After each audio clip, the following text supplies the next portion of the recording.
Chief McDonald, Executive Director Mr. Sibley, Madam Secretary, Inspector General Matthew Barragan, Mr. City Attorney Carlos De La Guerra, and members of the public. Today is Tuesday, June 17th.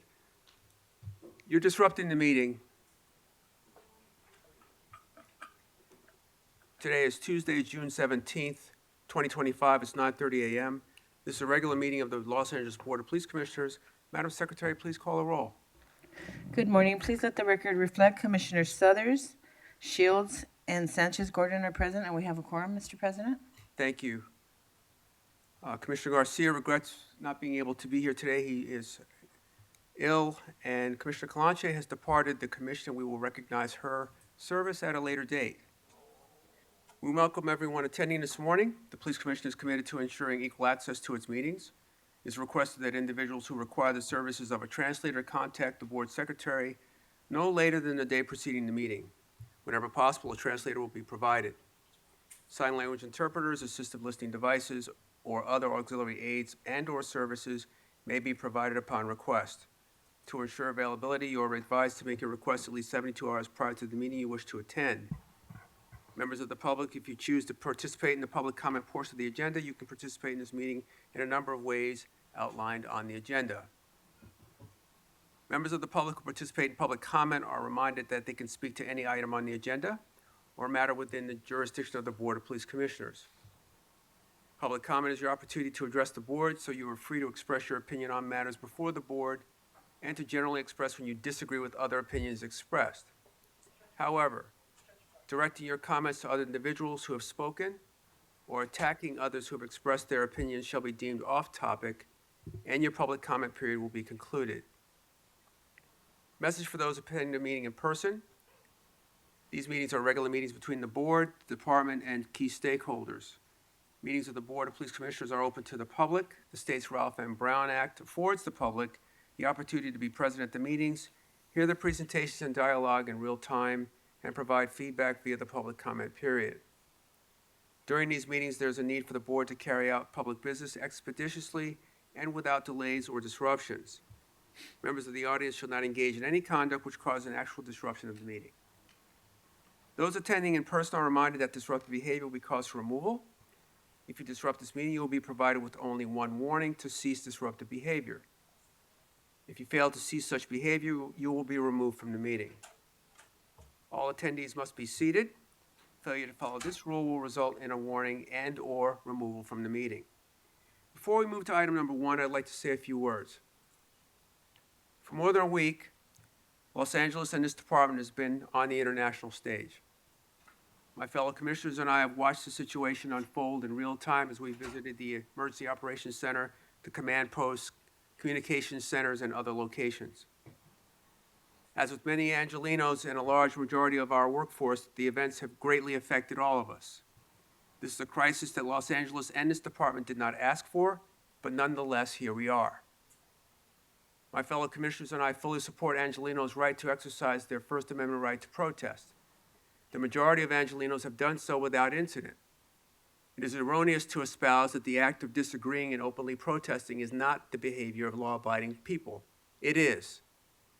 However, as daily peaceful protests wind down, there's been a small group that has deliberately worked to counteract the message of organizers and protesters and enables detractors to falsely label protesters as violent criminals. This small group has vandalized buildings and businesses throughout the downtown Civic Center, burglarized and looted private businesses, many small independently operated stores, and thrown projectiles at officers, members of the media, and other protesters. This behavior is not acceptable, it will not be tolerated, and it does not further worthy the cause that so many are rallying for in our city. If you are engaging in this disruptive behavior, you do not care about the rights of immigrants, you do not care about the sovereignty of the state of California, and you certainly don't care about the city of Los Angeles. I echo the Chief, Sheriff Luna, our mayor, that you will be held accountable for the destruction you have caused. I'd like to take this time to thank the men and women of the Los Angeles Police Department, the California Highway Patrol, the Los Angeles County Sheriff's Department, and many local agencies that provided mutual aid. The Los Angeles Police Department is well equipped to handle the many concerns that arise in a city the size of Los Angeles. But it is nice to know that when assistance is required, our neighboring law enforcement agencies do not hesitate. Like so many of you, we have watched extensive coverage of protests, evening unrest, and the many interactions of members of the public and the media with LAPD officers. Although most interactions were uneventful and without note, there are some that we have seen that are of concern. The process for investigating and potentially disciplining officers is complex in the state of California and the city of Los Angeles. There will be one person speaking. Thank you. Sir, you're disrupting the meeting. That's your first and only warning. Neither the commission or the chief of police have the authority to immediately terminate officers. As you may have seen in other cities and states, without due process afforded to them as members of the civil service system in the city of Los Angeles and the peace officers in the state of California. That said, these complaints will be investigated, with discipline applied when and where appropriate. Categorical uses of force will be adjudicated by this commission. Thus, we are, as individuals and a body, limited on the questions we can ask and comments that we can make ahead of those adjudications. I want to stress that a lack of a robust response today does not indicate an absolution for this behavior. Rather, it is respect for the duties prescribed to this commission and the oath of office that each commissioner swore to uphold. Today, during item number 1, the chief's report, we will hear a full accounting of the events that have taken place in our city since Friday, June 6th, from the department's perspective. This will be the first time that this commission receives this information together as a board, and it will happen publicly here in front of you in real time. At the close of the chief's report, my fellow commissioners and I will make comments and ask questions of the chief. I want to note, as this is still an unfolding situation, a full review and a report of the department's overall performance during this time is not going to happen today. That will happen once this crisis is behind us, and this board, the members of the city council, and the mayor have determined the best course of action for the review process. During item number 2 today, public comment, we will alternate between a speaker in the room and a speaker on Zoom. If necessary, we will extend the public comment period within reason to accommodate both in-person and Zoom speakers. With that, we move to item number 1, the report of the Chief of Police. Chief McDonald. Good morning, President Suthers, Vice President Shields, Commissioners, Inspector General Barragan, City Attorney De La Guerra, and Mr. Sibley. Today I'll be discussing significant events from the previous 2 weeks, providing a crime update, and discussing our personnel strength. First of all, let me begin by sincerely thanking the men and women, both sworn and civilian, of the Los Angeles Police Department. Over the past 11 days, our personnel have shown incredible resilience and dedication to this city. I'd also like to thank all of the partner agencies who came in under mutual aid. As you mentioned, the California Highway Patrol, the Los Angeles County Sheriff's Department, and many others. One night out there, we had 14 different agencies assisting in our efforts. So very, very thankful to be able to have a team approach that works so well together.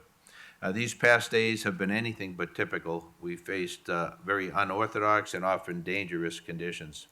Our folks have faced pepper spray, smoke grenades, metal pipes, baseball bats, glass bottles, rocks, bricks, commercial-grade fireworks, and Molotov cocktails being thrown at them. Some have faced vehicles and motorcycles used as weapons, skateboards and scooters used to attack, and even traffic signs hurled in their direction. There were makeshift spike strips, some embedded with nails, and battery-powered blowers used to push CS gas back at our lines. These are tactics no officer should have to face, but they did, and they held the line. They did it with restraint, with professionalism, and with a sense of duty. Didn't end when the shift did. Many missed Father's Day, many didn't have a full night's rest throughout the whole event, but they showed up and they protected this city. To our community, I want you to know we see you, we hear you, and we respect your right to be heard. Peaceful protest is part of the fabric of this nation, but we must be clear, violence is not protest. Los Angeles has been through difficult moments before, and just like before, we'll get through this together. So while all of this unrest goes on, police work still continued throughout the rest of the city, dealing with some very significant incidents, which I'll go through now. On June 3rd, at approximately 10 p.m., Olympic Patrol Division uniformed officers responded to a radio call of an assault with a deadly weapon, shots fired, at an apartment complex located in the 1000 block of Ardmore Avenue. As the officers were exiting the complex, the suspect, later identified as Ronald Gaynor Jr., appeared from an apartment while armed with a firearm, and an officer-involved shooting occurred. Gaynor was struck by gunfire and retreated into the apartment, but was taken into custody a short time later without further incident. The LA City Fire Department transported Gaynor to a local hospital, where he was pronounced deceased. It was later determined that earlier in the evening, Gaynor was involved in a domestic violence incident with his girlfriend, who fled the apartment. Gaynor then exited the apartment and discharged a firearm in the air and at an adjacent apartment building, prompting the radio call. No officers or community members were injured during this incident. A blue steel Smith & Wesson M&P 40 caliber semi-auto handgun, empty magazines, discharged cartridge cases were recovered at scene and booked as evidence. An additional handgun, magazine, and ammunition were recovered from within the apartment. Force Investigation Division investigators, along with representatives from the California Department of Justice, responded to the scene and are investigating the incident. On June 5th, another officer-involved shooting, also in Olympic Division. About 9 in the morning, Olympic Patrol responded to a radio call of, again, assault with a deadly weapon suspect in the area of Western and Washington. The comments of the call indicated that the suspect was pointing a mini shotgun at passing vehicles. Upon arrival, officers observed the suspect, later identified as Roberto Gonzalez Flores, on the north sidewalk of 18th Street. Flores was holding an object that resembled a sawed-off shotgun. Officers issued multiple commands to drop the weapon, which Flores disregarded. Flores then walked to the south sidewalk, concealed the weapon in his waistband.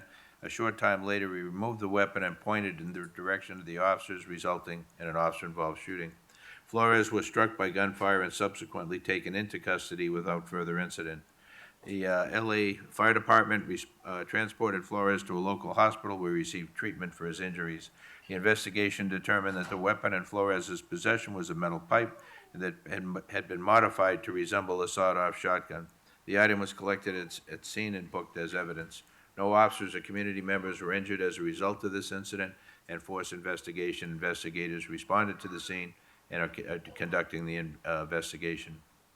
On Friday, June 6th, 2025, the LAPD entered a citywide tactical alert following the immediate unrest triggered by ICE operations in the downtown area.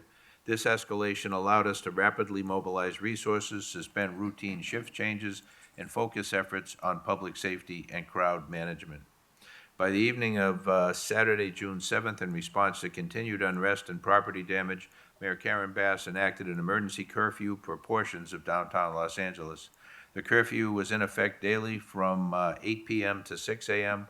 and applied to all individuals within the designated perimeter, with exceptions only for emergency personnel and those traveling to and from work and attending various nearby events such as the Disney Concert Hall and Dodger games. As of last night, the curfew hours have been modified to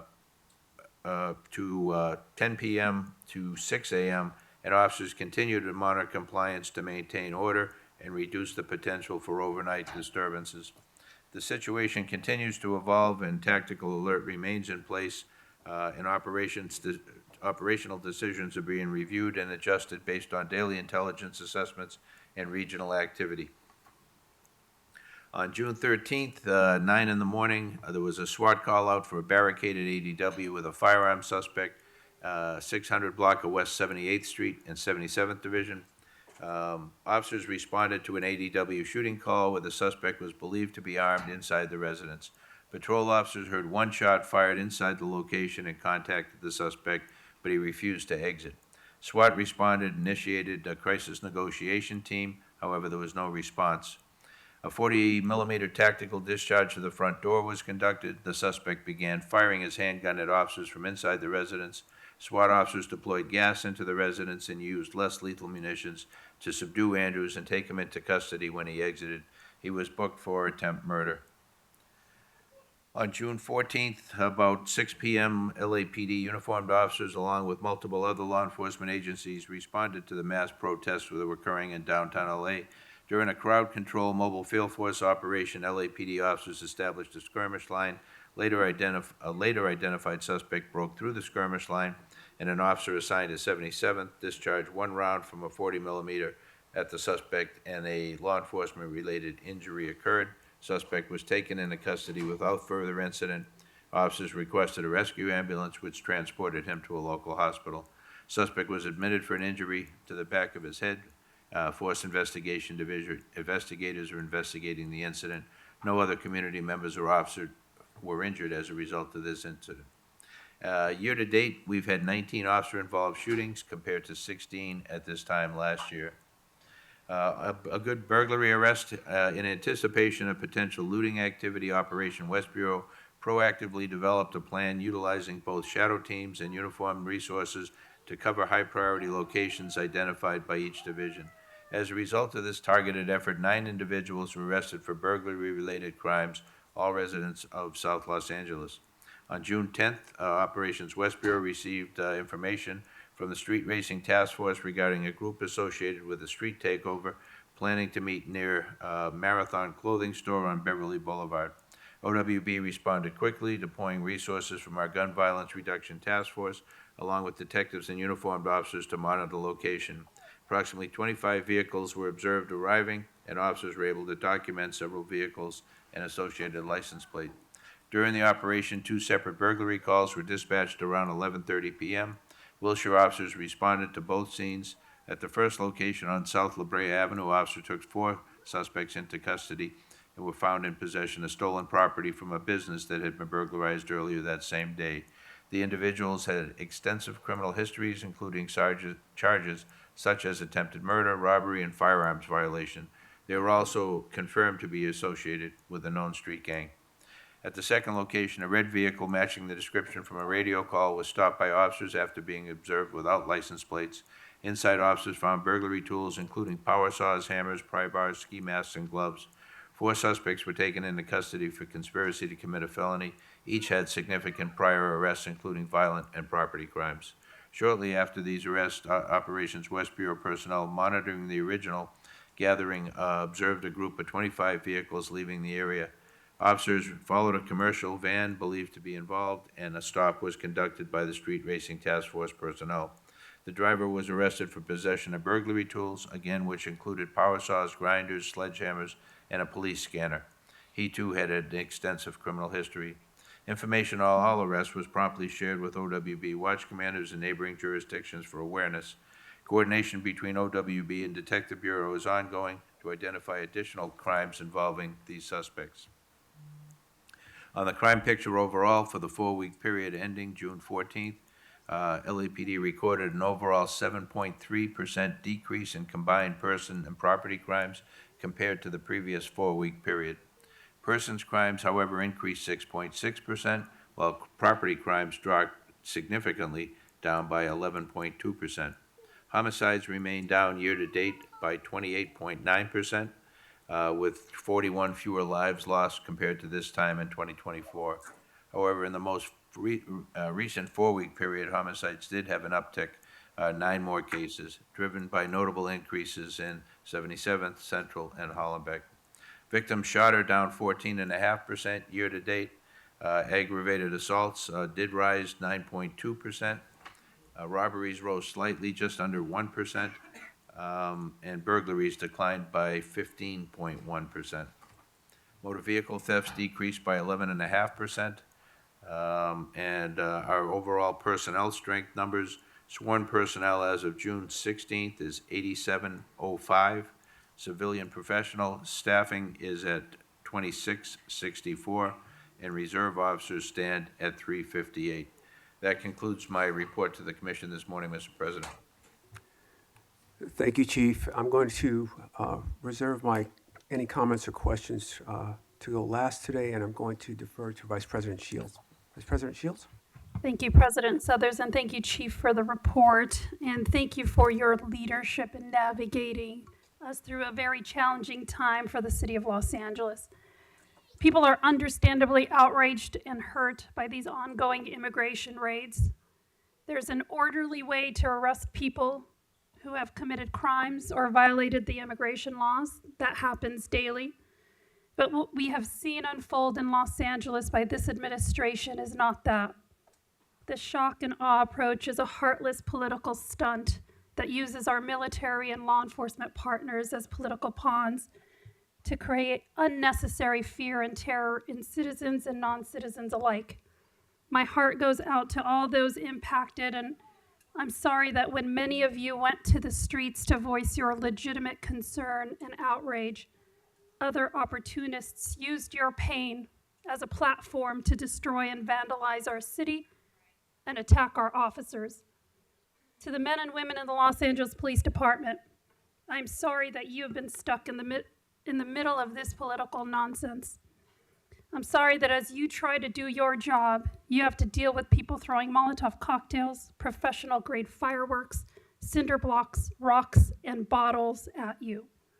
There is no justification for attacking law enforcement, and I hope every person who did so is found and prosecuted. And I'm sorry that as a department, the LAPD is often judged not by the hundreds of hours of restraint and professionalism by hundreds of officers, but by a handful of video snippets replayed over and over again, some without full context. To be clear, there will be a full investigation and accountability into these isolated incidences, but they should not overshadow the tremendous work done by so many of you in the department throughout the last several days to control the chaos that was not of your making. Your efforts and sacrifices have not gone unnoticed. Thank you. Now, Chief, there have been accusations that the department has assisted ICE with immigration raids. Can you explain the difference when LAPD may be required to respond to a true emergency help call versus actually assisting in immigration enforcement? Yeah, I think we've tried to be very clear all along, and it goes back to 1979 with change in the policy manual at that time. It's been the policy since that time that we don't engage in civil immigration enforcement. That's just not what we do. So as as we've tried to be as clear as we can to provide a reduction in the anxiety in many of our communities, we have maintained our posture. We'll continue to maintain that posture as we move forward. In the case of the immigration enforcement that's being done by the federal agencies that you see out there, ICE leading the way, if there's an incident where somebody needs help, somebody is being assaulted, it doesn't matter who they are, the LAPD will respond, assess the situation, and provide help as much as we can. We are not there to assist in the enforcement efforts for immigration, but we are there to provide a level of public safety for everybody in the city of Los Angeles. Thank you. And yes, if anyone in the city ever needs help, LAPD responds. It doesn't matter who they are. President Suthers, if it's okay with you, I know that the Inspector General has been meeting with community leaders. Can I ask Mr. Barragan to quickly explain what his office is hearing and the ongoing role their office is playing? Absolutely. Thank you, Commissioners. The Office of the Inspector General has been actively monitoring the situation and engaging with stakeholders in the community, including civil rights, immigrants' rights, and faith-based groups, among others. Many of their concerns relate to the perception of LAPD assisting in immigration raids and the use of force on protesters, as well as First Amendment right concerns. The OIG will continue to review all serious uses of force by LAPD officers and remain a point of contact for any complaint of misconduct against an LAPD employee. As a reminder, complaints can be filed anonymously. Thank you. I have a couple of other questions, but I want to be mindful of my time and my commissioner's time, so please, if others have questions. Thank you. Commissioner Sanchez-Gordon.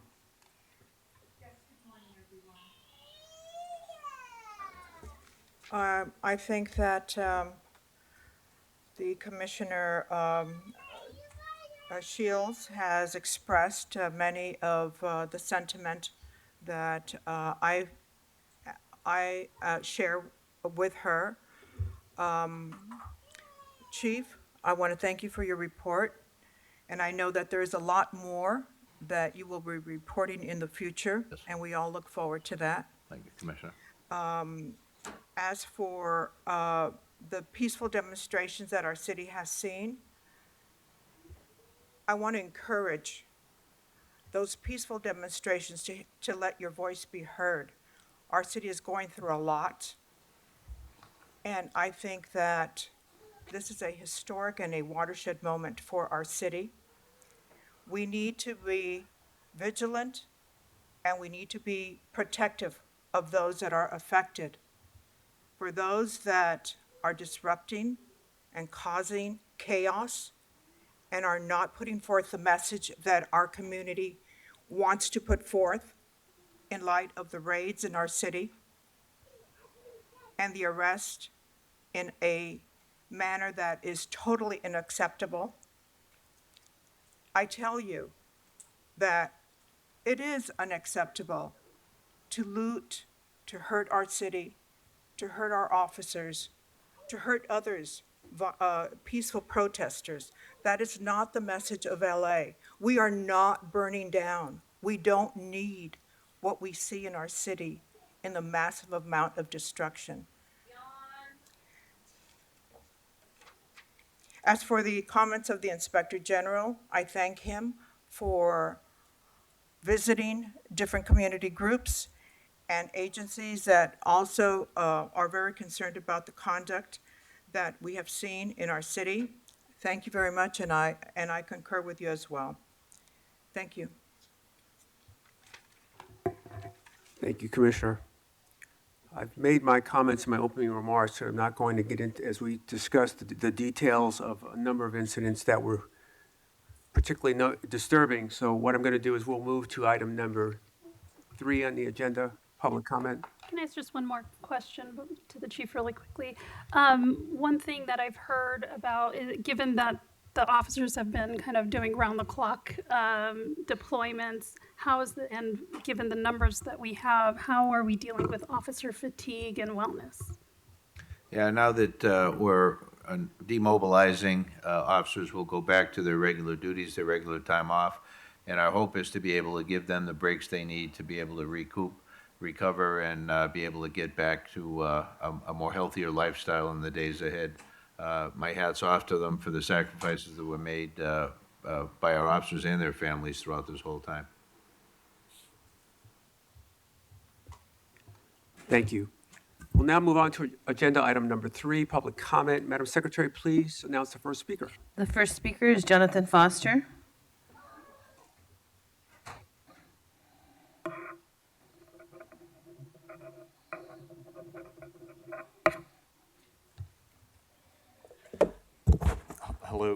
Hello, Jonathan Foster. May the Holy Ghost come into your heart. And so today on Malcolm Gus, I don't have a problem with that. Kalanche, she didn't supply her replacement, and so that's got to change.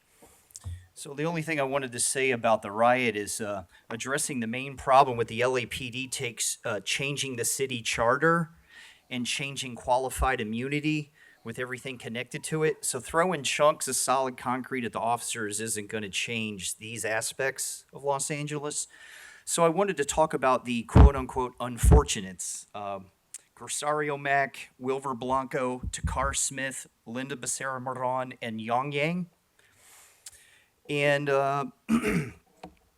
not to lose focus right now, there's a lot of distractions, right? And so this mentally ill murder is still going to go on. I call it the unfortunates.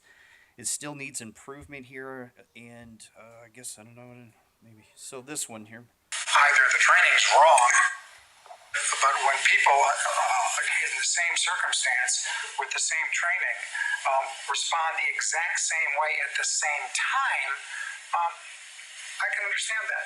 So he just okayed that they could shoot Wilver Blanco 10 times. Huntington Park shot a double amputee 10 times. I've seen this on Dr. Rashid Ricky, We the People, civil rights lawyer, and the audit on YouTube. So it's taught me a lot about this. So what I wanted to get back though is about Yang Yang. Okay, so they went in. They told Yang Yang put the knife down. If you go back and listen to the recording, Yang Yang said, "All right." Put the knife down. Put the knife. He said, "All right." And then they shot him. Go back and listen to the recording. Yang Yang said, all right. It's not the police officer saying all right. Yang Yang said all right. He was starting to comply. And they already know we're dealing with a mentally ill person. We've done this since 1970, since I was born. You've been blowing mentally ill people right into death. And so who is going to stop this? Are you going to become legendary? I've given you the opportunity to become legendary. Anybody want to step into that, right? So, and then they let Yang Yang bleed to death. They didn't call the medics, right? So this is really tough, and I think that we can improve here. We need improvement here, right? So there's a lot of riots going up, but they're going to do this next week, next 2 weeks, next month.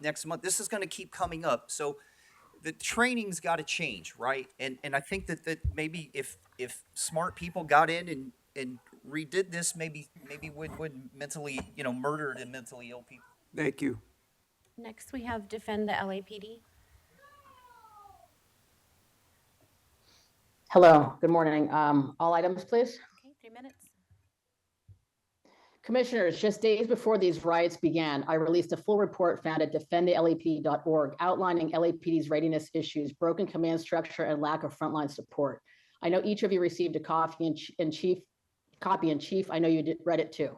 What happened last week was not a peaceful protest. It was a riot. And based on accounts from those on the ground, your own employees, the LAPD failed to respond effectively. Not because of the officers, but because of leadership. We didn't respond when we should have or in time. Officers were attacked with rocks, bottles, and explosives and faced that violence with that inadequate equipment, little support, and indecisive leadership. Starting Monday, the breakdown became undeniable. Every LAPD radio frequency is recorded. Go listen to them. You'll hear confusion, hesitation, and failure in leadership. Long gaps of silence, airship pilots making repeated pleas for help and direction only to hear nothing in return. The incident commanders were lying to officers, telling them arrests couldn't be made due to a lack of jail space when in fact hundreds of beds were available. They put politics and optics ahead of officer and community safety.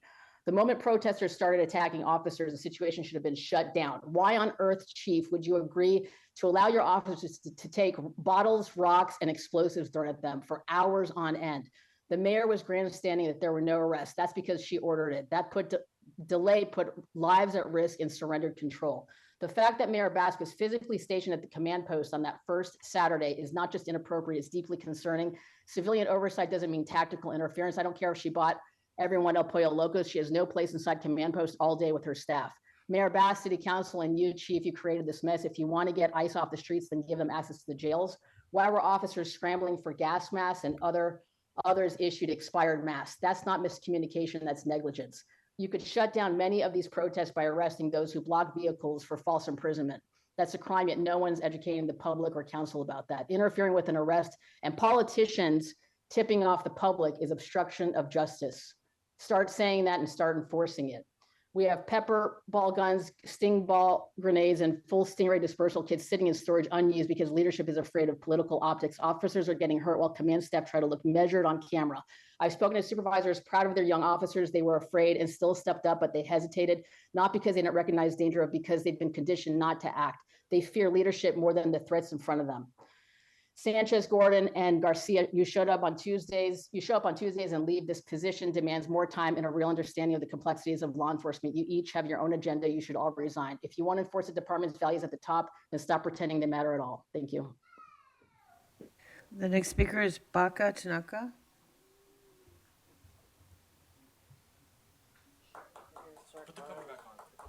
All right, good morning. Chief, think I'm trying to share something about what I learned from the criminal justice courses.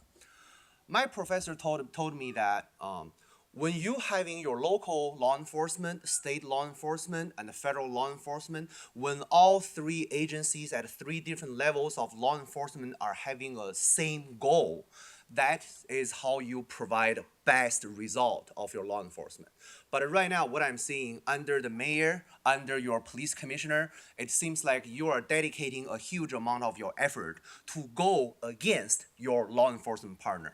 So my concern is, in the future, thinking about that, if you continue to refuse to cooperate with ICE, with any federal law enforcement agency, in the future, when you're having an active shooter, mass event, massacre event, whatever, that when you are asking the federal law enforcement partner to help you, you're already burn the bridge. How are you expect them to helping you if you are refusing to help them? But I understand that's not up to you, it's up to your mayor and up to your commissioner. Second of all, I heard several of our commissioners talking about peaceful protest. I want to challenge, I want to invite every single of the commissioner who talking about peaceful protest. Why don't you go there on the street by yourself? Because I went there. I have witnessing that people, so-called rioter, you call it a protester, I call the rioter, throwing bottles at LAPD officers. I have seen that the officer giving them 5 times warning, 10 times warning, they refuse to disperse. They refuse to leave. I have seen that somebody just out of nowhere taking over the street, standing right there without doing anything. And then all of those behaviors, so-called our police commissioners and our mayor, our city council, call it peaceful protest. So next time you call it a peaceful protest, why don't you go there? Because I was there. Avoid several bullets of the LAPD. So I know it was never peaceful at all. Third of all, I want to ask our Chief McDonald that I encourage you to watch. I think it's 3 or 4 days ago. There's a joint Florida sheriff press conference. I want to quote you something. The Florida sheriff said one thing said, if you spit to our officers, I will make sure you end up in hospital before you end up in jail. If you throw an object to our officers, I will make sure you end up in hospital before you end up in jail. If you're pointing your weapon at any one of our officers, we will make sure we kill you. So I just want to know that there's a reason Black Lives Matter, looter, rioter, criminal, they can never do this in Florida. And you know exactly the reason why they can only do that in LA, they can never do that in Florida. Thank you, Chief. Next, we have Steve Riley. Good morning. Hello? Hi, what items would you like to speak on? Hi, all items, please. Okay, 3 minutes. Yes, I'm listening carefully to what Suthers said. He said this is a crisis that LA did not ask for. In reality, you have been asking for this crisis, the crisis of lawlessness. Even here in the police commission meetings, we've seen this and I've commented on it numerous times. Bad behavior, violations of rules, violations of the law are not met with serious action. When you do not have consequences for crime, you get more crime. When you don't have consequences for rioting, you get more rioting. The false narrative that's been put forward is a disgrace. And what is that narrative? First of all, I should be doing their job. That's what the American people voted for. They have a right to do their job and not to be attacked either by our politicians or not to be supported by law enforcement, LAPD. Everybody knows Special Order 40. Everybody knows that LAPD is not involved in immigration enforcement. But when people come out and they obstruct ICE, attack ICE, and we've all seen it numerous times in a very serious degree, then arrests have to be made. It is unacceptable. But this behavior has been accepted and tolerated. Going back to when the St. Father Sarah statue was torn down at Olvera Street and there was no LAPD response. Who was behind that? Was that Mayor Bass making a phone call to the chief, to the captain, to the watch commander, telling them to stand down? Mayor Bass has a history of ordering the LAPD to stand down to the point where crime and progress is being witnessed and not acted upon by the LAPD rank and file. I know they're frustrated. I know that it's not them. It's the lack of leadership at the very top. The fish stinks from the head, and it's a bass, and that is the problem. Suthers mentioned the sovereignty of the state of California. What about the sovereignty of the United States of America? When people cross the border illegally, that is a federal misdemeanor crime. I've quoted it here. Things need to be enforced. 287G program.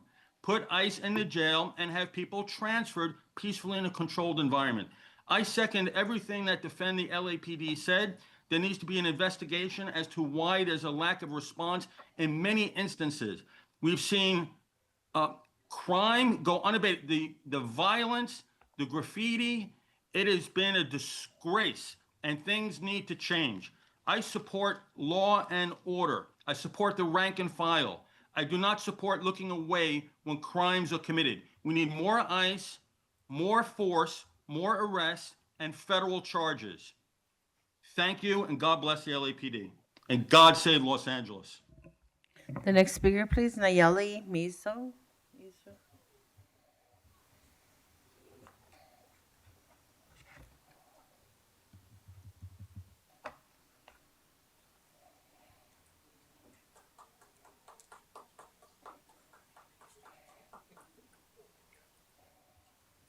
Good afternoon, everyone. Thank you for being here. First time doing this, so allow me to thank everybody, and I'm a little nervous. Everybody who has made an effort to keep our city safe, to keep us together, to keep families together. I want to thank everybody who's been a part of that. Thankfully, my family's still safe. My family's still together, but I know that many people are not. Many people are hurting. I want to look for solutions with you guys, so please tell me what the people can do so that we could keep families together. That's what I'm here for today. I want to know who to call, right? When my mom, who has papers, is not being snatched away because they decided suddenly that's the law. So please, if anybody has any ideas, I'm listening. That's the whole reason why I'm here. Yeah. I think that's my time. But looking for resources, guys. 2 minutes, yes.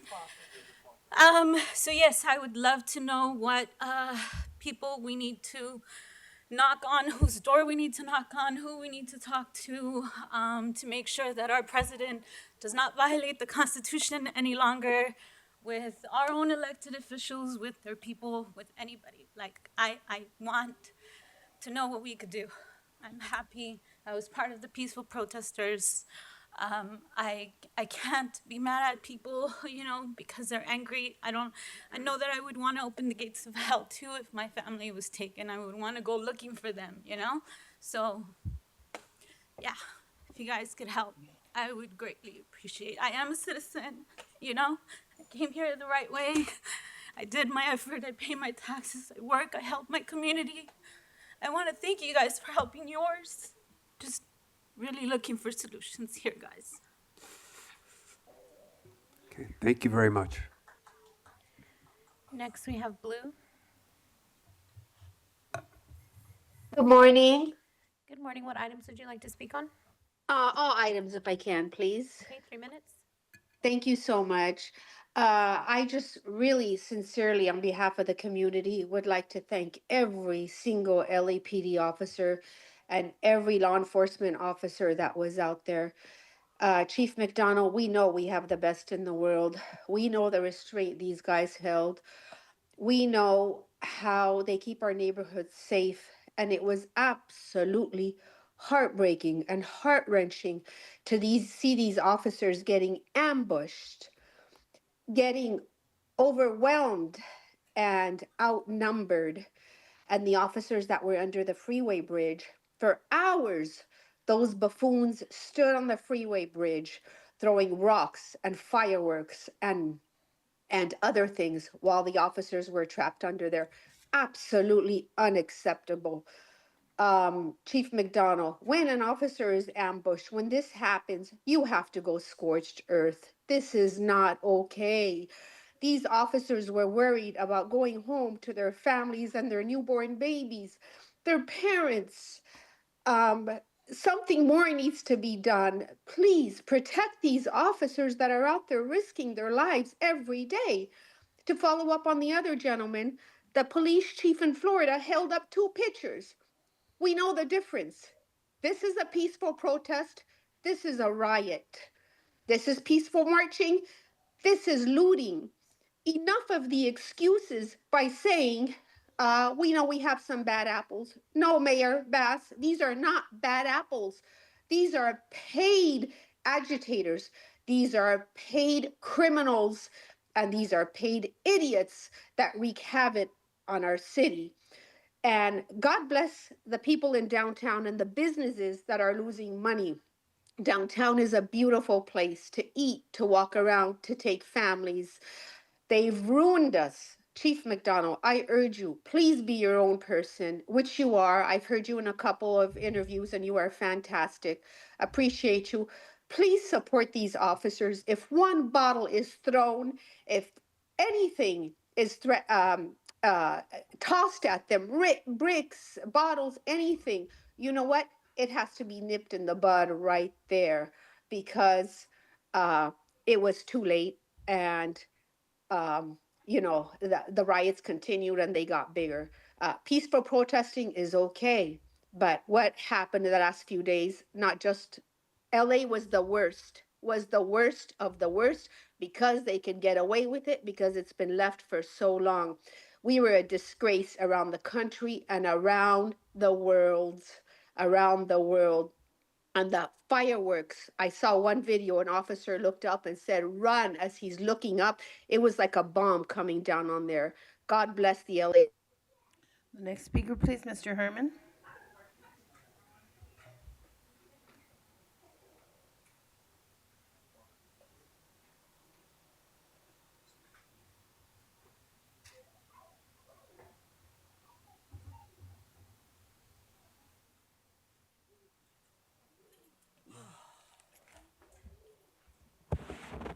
Good morning.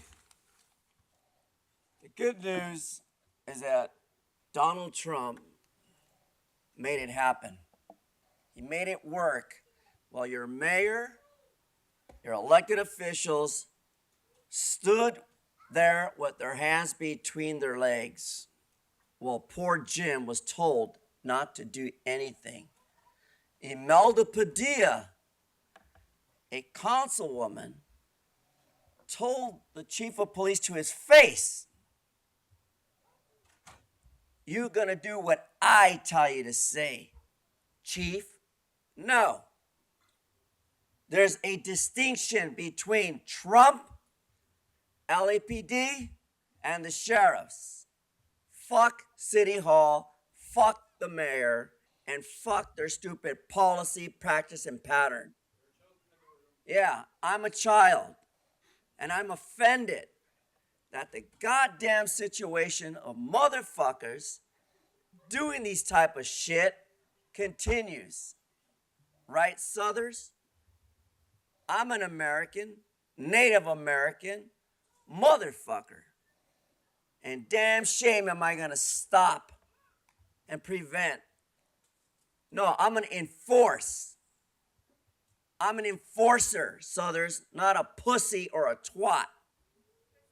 I'm a real man with balls like Donald Trump, 45, when I voted him into office. And look at what he's done. An excellent job with Ice Ice Baby.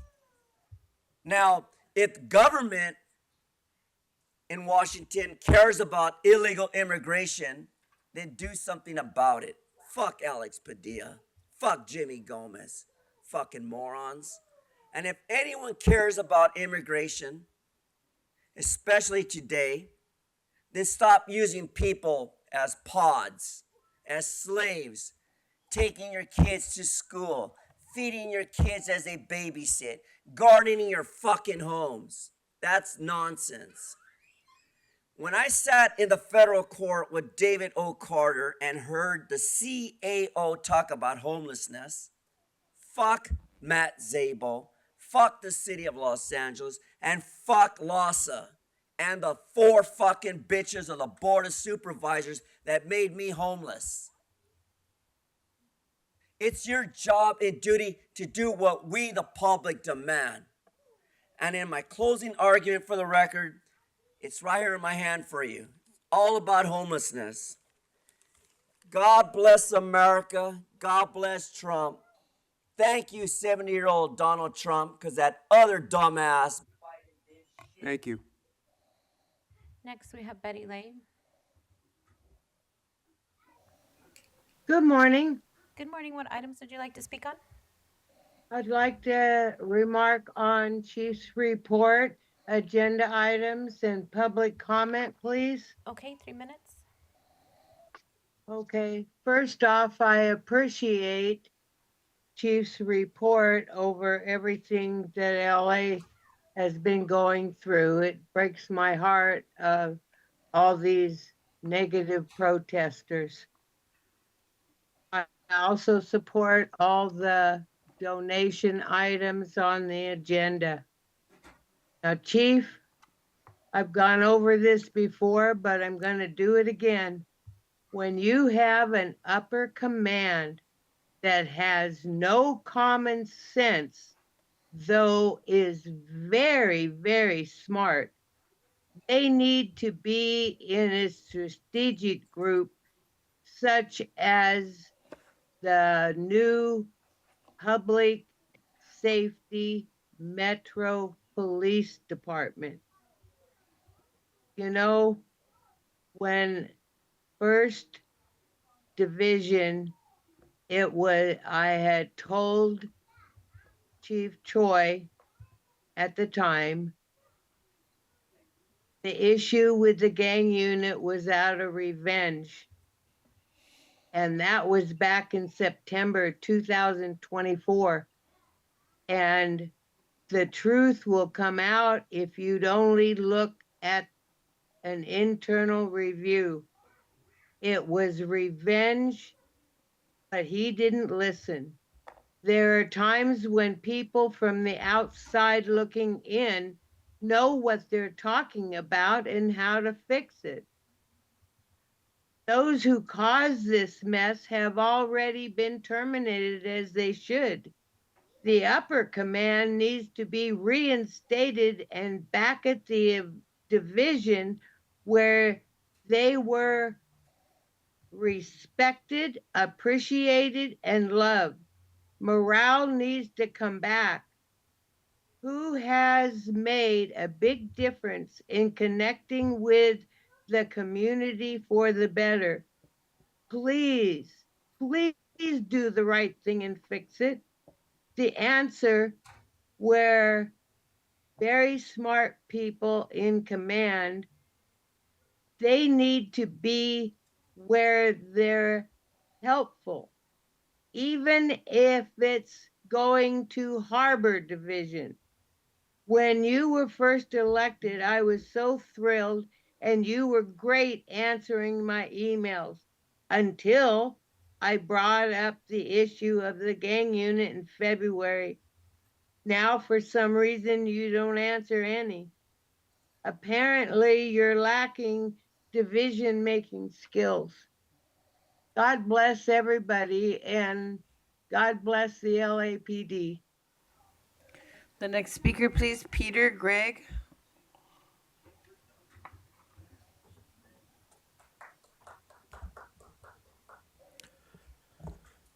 So we have some new faces in the room, and I'm going to tell you the story about how I beat a criminal case that Heidi Soto, the very city attorney, lobbied against me for simply speaking out against her political allies, which are, in fact, the cult of Scientology. Not only did I beat that case, not only was I acquitted of the charge, right, because it was clearly frivolous, and I got her on a recording.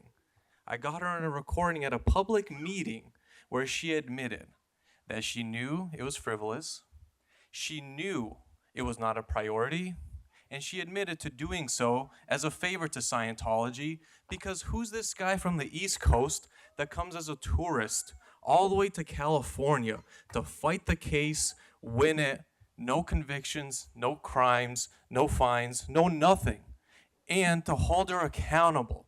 I have visited every agency at this point and filed various complaints. And I even was denied the ability to file a police report regarding the various criminal activity, not only of the city attorney herself, but of the 5 cops involved in my case, whose serial numbers I've laid before you before.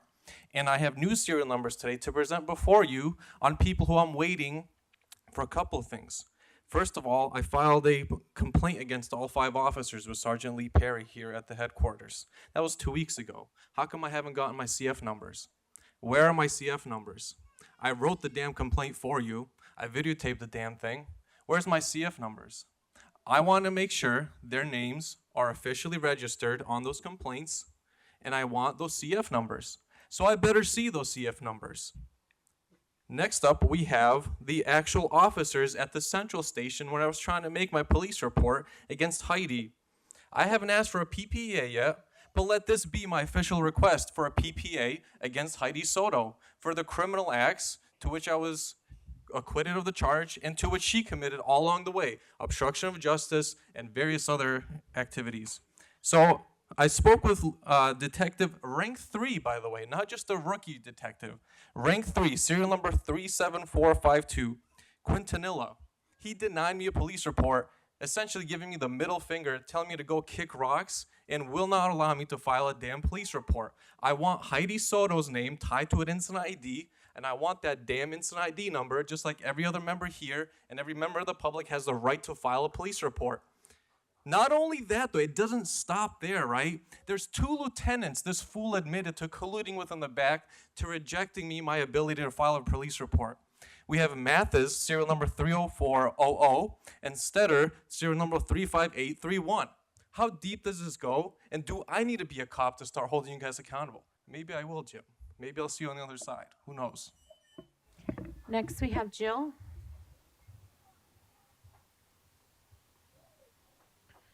Jill, you're on. Okay, we'll move on to the next. Okay, the next speaker is Audit LA.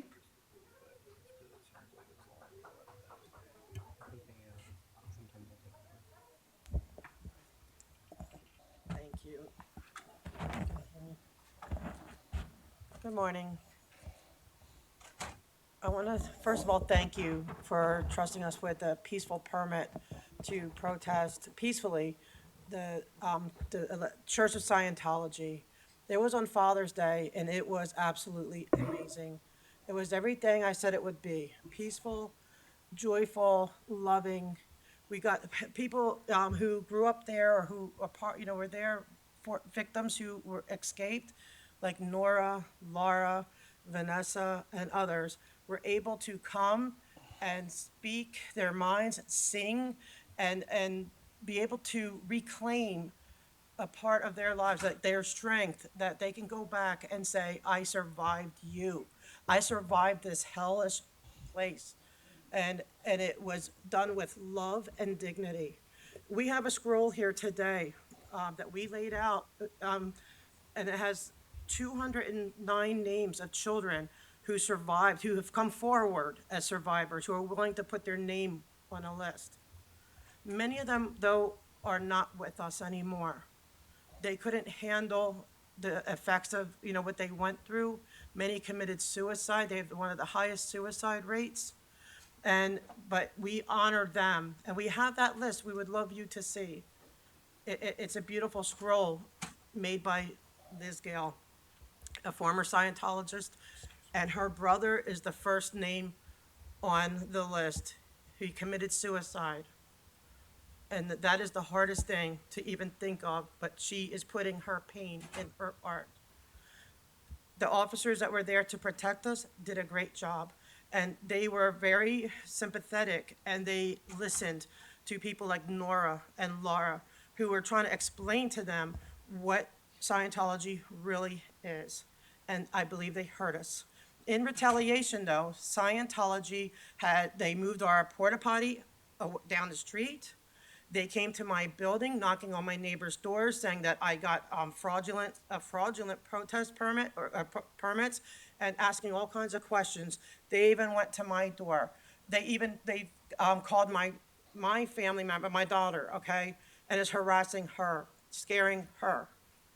I am good, and I'm being fair gamed, and we are being followed. I'm having people put pictures of whoever I'm with on the internet and doxing us. And this is ever since, we're just going with this permit. We were being followed and watched at restaurants.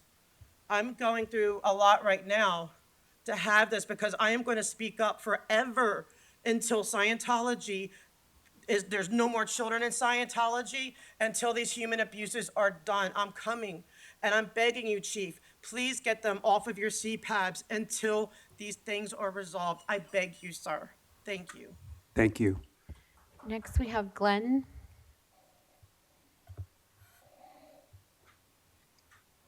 Yes, hello. Thank you very much. Can you hear me okay? Hi, yes, what items would you like to speak on? All of them, please. Okay, 3 minutes. You all have made me come here for the first time as an adult. And I have a challenge for you, this commission. Prove me wrong. I feel like you're all in your best form of performative politics. I have listened to what I've heard today, and I feel like I'm in another universe. I understand and I want to recognize the challenge duty that police officers have. And I in no way defend anyone who drop bricks from bridges on police cars. Those are not the peaceful protesters we're talking about.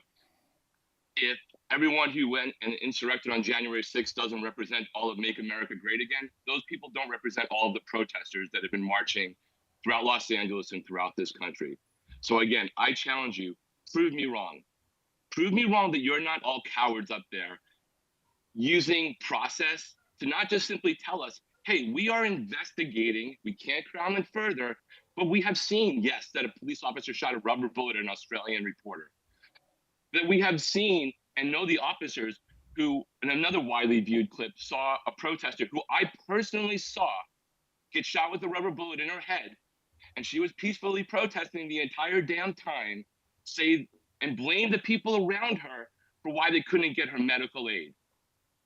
There are multiple instances like that. At least acknowledge which ones you are aware of that everyone has seen. Then maybe we'd have some faith in this commission. Because right now I have absolutely no faith in you whatsoever. You want to not have people turn violent? I have an idea. When something hasn't even been labeled an unlawful assembly, how about you don't use rubber bullets on them? That would be a great first start, because then you actually allow both the people who were not going to be agitators to get furious and those who might have been there for nefarious means to have an excuse. How do you do that? And then how do you try to gaslight people who were there? And I was there, and I am not somebody who's a paid protester. If there is, I'll let you know my address. You can send me the check later, because I've never received one. And I've never gone to 30 protests in my life. This is a new thing for me, because I'm absolutely sickened by the fact that while we need to protect our laws, acting like ICE hasn't arrested citizens, which they have no jurisdiction for, in masks, with no badges, with no identification, and unmarked cars, and that's okay, and that people don't have a right to fight for their freedoms, their basic rights after that, is ridiculous. And those who are claiming about law and order and are okay with that, let me see them do that to you in your community. Enough is enough. Prove us wrong that this commission and this city, which has bad experiences with protecting cops for way too long, is going to do differently this time. Because I can tell you right now, you're not getting away from my eyesight this time. Thank you. The next speaker, Andrew Gravener.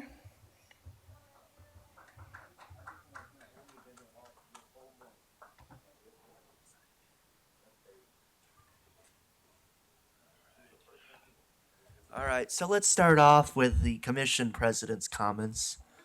All right, I'm going to talk about the commission president's comments, and I'm going to talk about it in the volume of the voice that the commission president used to give his comments, and then yelled at me when I called him out on it. But yeah, I mean, really not much to that. All right, so we have the chief's report, which will be limited to a maximum of 3 minutes at every meeting, and if it exceeds 3 minutes, we shall match the amount of time the chief takes. And regardless of how long the chief takes to give his report, everyone shall speak both in person and on the phone. So we hear a lot about, we're kind of starting to see a bit of a attempt by you, some of you, honestly, by of course, the chief of police, and some of your supporters who call in and things like that, to kind of rewrite how things went and to kind of make it sound like that most of the violence was coming from the protesters or things like that, which is not the case. From what everything I've seen, it sounds like most of the violence is coming from the police. A lot of it's coming from this department. And we're seeing incidents where cops are just indiscriminately firing less lethal munitions. And let's take a minute to emphasize that it is less lethal, not non-lethal. So they're still lethal. They're still lethal munitions that you're firing into the crowds indiscriminately just because people aren't dispersing fast enough for you or something. And you don't even give them an opportunity to disperse. There was at least one incident earlier this week with the curfew where people were trying to leave and go home, and you trapped them and then arrested them for violating the curfew, even though they were trying to leave at like 7:30, and you trapped them. You've had multiple incidents where you've probably come pretty close to killing people with these less lethal munitions, with these horses. I'm going to get to the horses in a minute here. But you're collaborating with ICE, and you're deceiving people into thinking that you're not. I've seen people from, not even in LA, and people well-meaning who are reposting things from you. See, the LAPD is supporting the public and is not supporting ICE. You're misleading and deceiving them into thinking that you are not assisting ICE, when in fact you openly admitted at a city council hearing that you are. All right, so we have 17 automated license plate readers on the agenda today.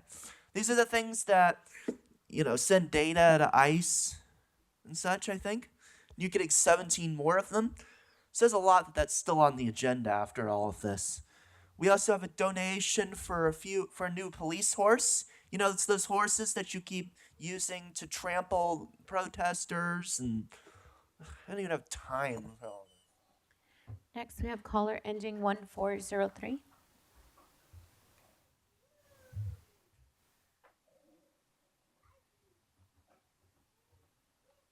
Caller 1403, you're on.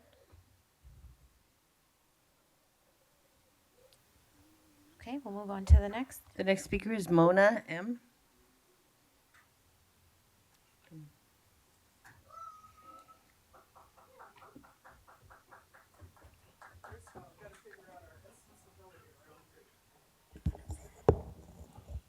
Thank you, commissioners. I appreciate the time.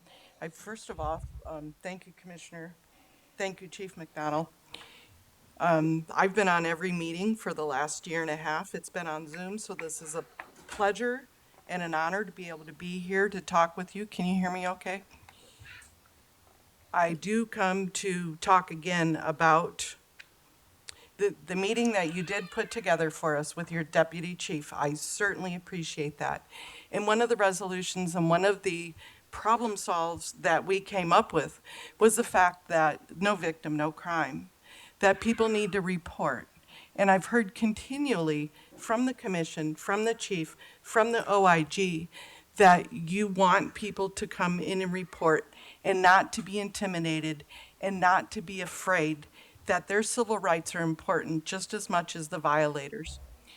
And unfortunately, people feel the no victim, no crime.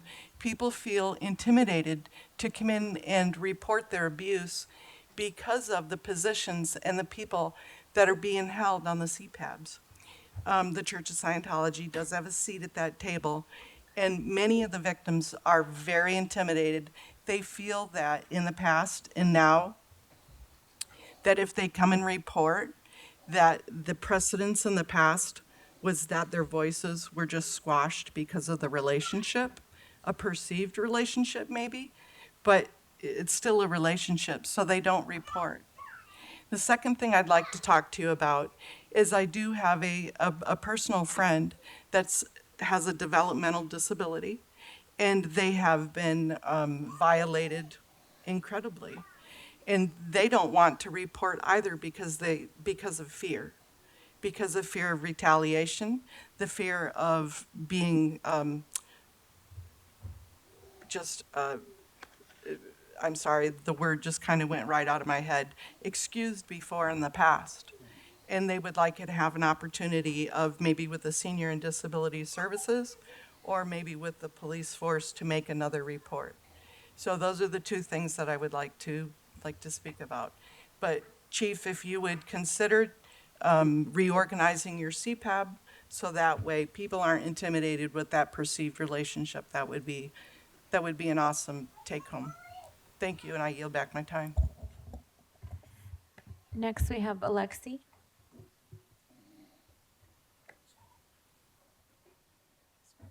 Good morning. All items, please. Okay, 3 minutes.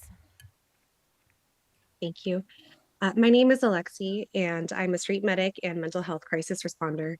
I've been at the protest nearly every day over the last 9 days, providing care to people who've been brutalized by various law enforcement agencies. I've been tear gassed, I've been beaten with batons, I've been kettled and then shot at with less than lethal rounds while trying to treat people who were brutalized by law enforcement.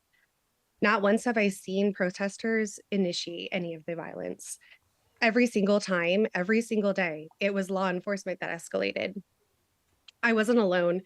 Medics and other peacekeepers, people who showed up with me to protect lives, were targeted again and again. In just my own circle, multiple friends were shot with rubber bullets or foam rounds. One took a flash grenade to the head. Another was hit twice. Another was shot 3 times. One friend was so injured so badly that they're still out of work. And this targeting isn't new either. One of the friends who was shot 3 times at one protest last week was also brutalized during the 2020 George Floyd protests and is currently in a lawsuit against LAPD. The same pattern is repeating itself, but it's getting worse. The tactics have become more violent, more aggressive, and more indiscriminate. So when others come into this meeting and try to paint the protesters as the violent ones, I would like to be very, very clear. That is a lie. That lie is being used to justify brutality against people who are unarmed, nonviolent, and trying to save lives. LAPD has not only targeted people, they've also been abusing animals in the process. I've seen officers use horses to charge peaceful crowds, forcing them through clouds of tear gas and into people holding signs and medic kits. That's not public safety. That's a state sanctioned attack. You claim to provide oversight, so I would like to know, where is the oversight? You've signed off on a $14 million campaign of suppression. You've looked the other way while LAPD shares surveillance data with ICE. You've watched us bleed and done nothing. You're not neutral. When you allow this to happen, you approve it with your silence or with votes. You are complicit. We need accountability. We need truth, and we need this commission to stop shielding LAPD from consequences. Thank you, and I yield my time. The next speaker is Okay, Gigi. before we move on to the next speaker, can I just have whoever just called in to reach out to either the Inspector General's office to form the complaints? And if anyone else listening that have similar complaints, please reach out to them. Thank you. The next speaker is Gigi.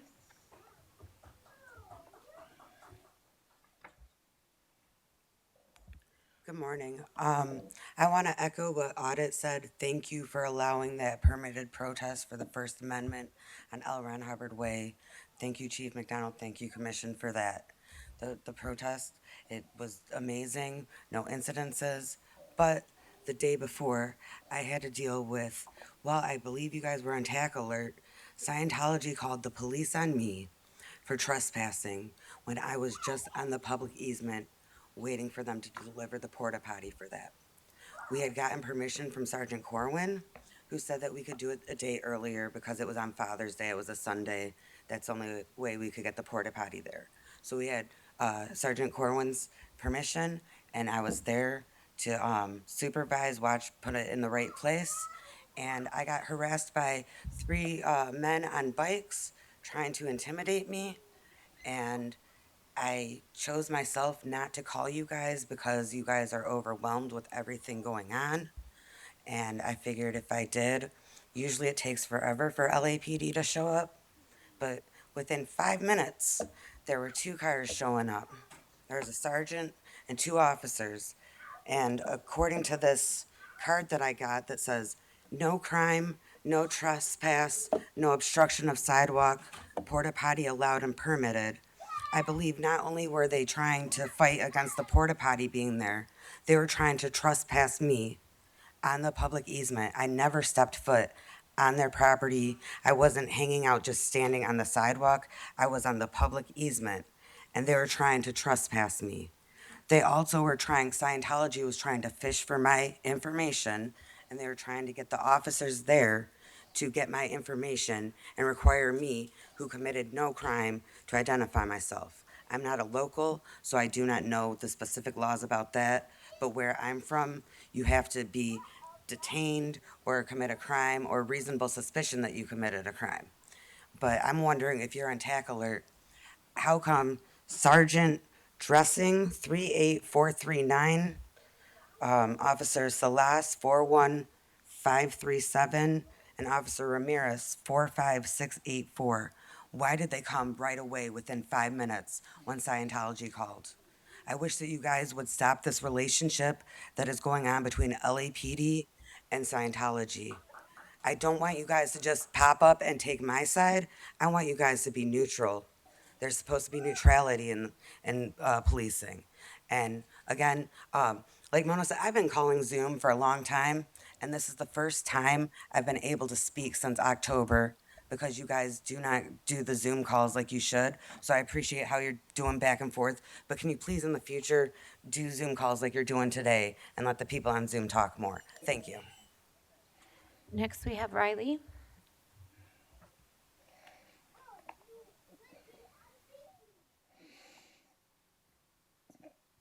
Riley, you're on. Hi, can you hear me? Oh, hi, yes. What items would you like to speak on? All items, please. Okay, 3 minutes. Thank you. First, I would like to start by addressing many of the people who spoke before me who are actively calling on the police department to be more violent against protesters. We do have a First Amendment right in this country to dissent, to assemble, to speak our minds. And what the protesters are doing are protecting their families. I'm sorry. I'm a little bit emotional because what we've seen is people kidnapping mothers, fathers, and children off the street. And the police department is choosing to target people who are defending themselves, defending their families, instead of intervening in kidnappings. These people have no warrants, they're masked, they refuse to identify themselves. They are taking people from jobs, from restaurants, supermarkets, school graduations. And the LAPD and the commission is instead choosing to vilify protesters who are practicing their rights to protect themselves and to protect their families. What the police should be doing is protecting our citizens. My coworkers, my friends are afraid to go out, not because of protesters, but because of ICE roaming the street uncontrolled. And the police department is doing nothing. Nothing. You say you're not collaborating with them, but you're not helping anyone either. Your duty is to actually protect the people of Los Angeles. They said 300 people were taken this weekend. Many of them are legal, which doesn't even matter. They're going to work. They're going to school. This community is being terrorized.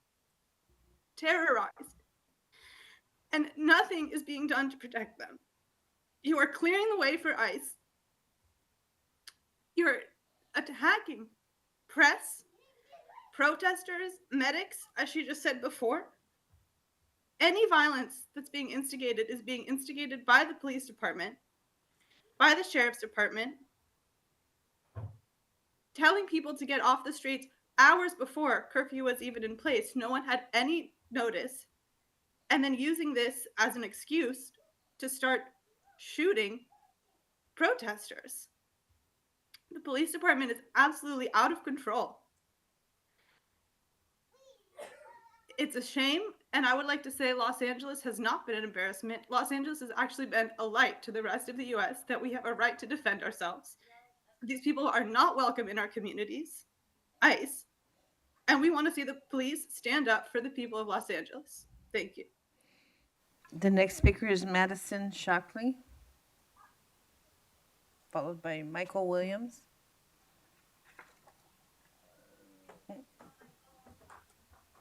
Madison Shockley's not here. I'm not interested in trying to defend protesters. We doing what we doing. We keeping our people safe. That's what we're doing. Now let's talk about y'all. What are y'all doing? Because you can sit up here and look all sympathetic and talk about how you want people to go out and protest.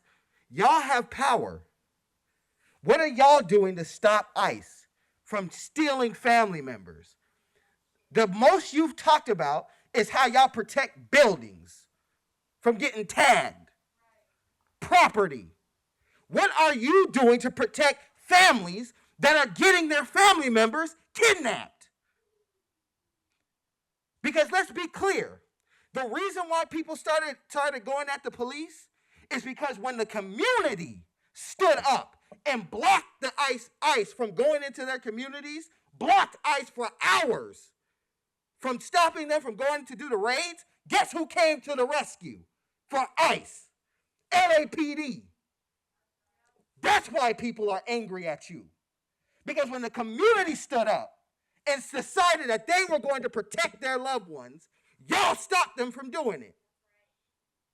Y'all have been facilitating ICE raids by protecting them from community engagement.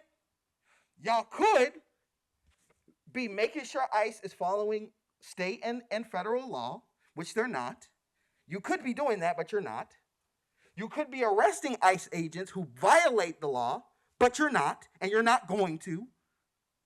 You could even just do the mere base thing and not show up for ICE when community is stopping them from stealing their family members. You could do that bare minimum, but you won't do that either. You can sit up here and talk and cry and say how much you feel for the immigrant community, but you're allowing this man to have their families stolen from them. Where's Stop LAPD Spot? I see my brother. When they told you about this man's involvement with ICE and sharing information with ICE, y'all just shrugged your shoulders and did nothing. And now we're reaping the repercussions of that. Why do you think ICE knows exactly where to go? Because this man's been sharing information with them. And then now this man is helping them facilitate the raids. And y'all ain't gonna do shit about it. We come down here to police commission every week, not because we think you guys are gonna do something for the community, but we wanna expose how heartless and cold this city government is. And you all are the best examples of that. Prove me wrong.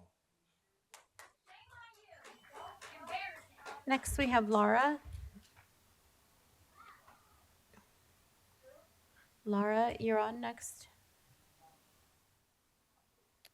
Hi, good morning. Can you hear me? Hi, yes. What items would you like to speak on?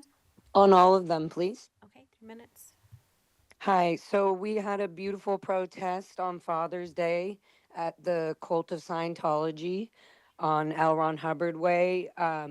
We did experience some few little things with the porta potty and things like that, even though we had taken many, many, many months to just get these sidewalks permitted, which is not something that the Cult of Scientology normally does. They normally block the whole street, and they do that every time. And they also tried to get us to get the permit that we all put so much time in individually, like making sure this could come through. I just wanted to really thank, first of all, the 3 main police officers that I interacted with. I wish I had their badge names and numbers. So I could specifically say this, but to me, as a survivor of the cult of Scientology, I was born and raised on their slave contract and their child abuse under a billion-year contract and their auditing schemes and hypnotic MK Ultra techniques, which I'm sure you guys have heard a lot more over the last few months, but we were able to actually get police officers for once on our side on that. I've never experienced that, and that, like, not only from me, but from other survivors that were at the protest, and for all the people that weren't at the protest, that's something for them to now see that, okay, there's been even a small change in the LAPD with Scientology and really being fair with people that for once we had this protest, this permit to do this. And so I really, again, just want to thank the officers that were there for the day for us, because they were there. And we felt that safety. And then I want to thank specifically also the officer in the evening who came to take over the shift. He validated us. He said, this is great. He saw how everything was completely cleaned up. That we've never had that experience with LAPD. I really want to thank everybody who helped with that as well. And I also want to make sure that LAPD and everybody keeps their eye on this, because this was just the sidewalk closure. We would like to have a big event there, and the amount of pushback we already got on it for this was a lot, but we would like to do even more for the community and get more of the people out that are wanting to come out but are afraid to come to the LAPD. So please be aware that if people are coming to you from the cult of Scientology, be mindful and open. There's a lot of protests going on right now, but if somebody needs help, please do not have somebody that's under LAPD East Division, the LAPD department over there, that's going to send them right back to their handlers in the cult of Scientology. My dad is still there, Phil Anderson. If he wants to get out, please, police officers, LAPD, help him get out. I asked for a wellness check. I would love for that to come through to fruition. Please, Phil Anderson and any other parents that are trying to get out of this. The next speaker is Jason Reedy.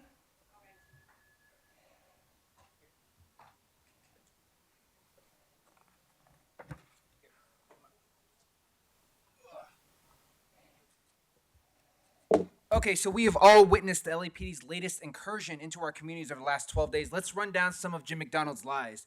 Now, you've been quoted as saying protesters have launched missiles at your pigs. Missiles.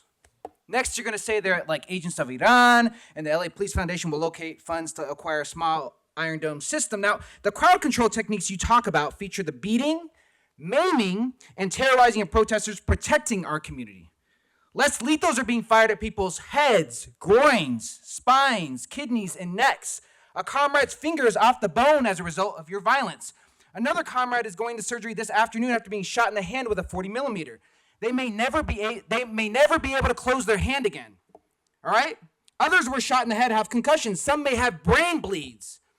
And again, lives change forever because of the violence of your pigs. Now, you've called protesters outside agitators who are targeting Angelinos. That terminology should be only reserved for the pork that comes out of your department, like Rick Linton, who drives down from Ventura County to shoot Angelinos who are actually protecting their community. Your pig, Rick Linton, shot me with a 40 millimeter in my groin with my hands up outside of LAPD headquarters. Linton shot Richie Sergenko in the kidney and shot Shakir Rahman twice in his groin for asking for the name and badge number of your pig, all under the supervision of Commander Shannon Paulson and Deputy Chief Alan Hamilton. Now, meanwhile, the pinkest of pigs, Jim McDonald, has said his pigs have shown so much restraint and discipline and that he couldn't be more proud of them. A lawsuit filed yesterday says the widespread use of force against journalists by LAPD officers indicates an intent to prevent the public scrutiny of police conduct towards demonstrators. Numerous journalists have been shot on air, live. All right? During interviews, he's telling reporters, when we do use force, when we do use less lethals or gas, it's because we have to. We're forced into a corner. When it's your fucking pigs that are forcing protesters into a corner, he says, quote unquote, our hand is forced, and we do what we have to do to be able to protect people. That includes trampling people with horses, beating them till they lose consciousness, shooting them with less lethals to disfigure them, or worse. And this is what Jim and this department calls tactical maneuvers. All right? All while telling the public that the eyes of the world are on us. Yes, they are. And all of them are looking at your fucking department and the violence that you have been fucking inflicting on our community, right? He calls graffiti evil, but not ICE, right? The same ICE you directly and indirectly collaborate with. And we've seen your swine on the front line protecting those fucking pigs, and we see your automated license plate readers feeding information to ICE, the ones that you have a great relationship with, all right? What many have called out when this boar was being approved as chief, okay? And I want to shout out Rick Cole's daughters, by the way. We need to be asking people that are being charged with assault with a deadly weapon on a pig, but it's not the other way around. A 40 millimeter is a deadly weapon, all right? But Thank you. Thank you. Mr. Reedy, if you have not already filed a complaint, please reach out. Thank you. Thank you. Your time is done. Thank you. Thank you. The next speaker, please, Aziz.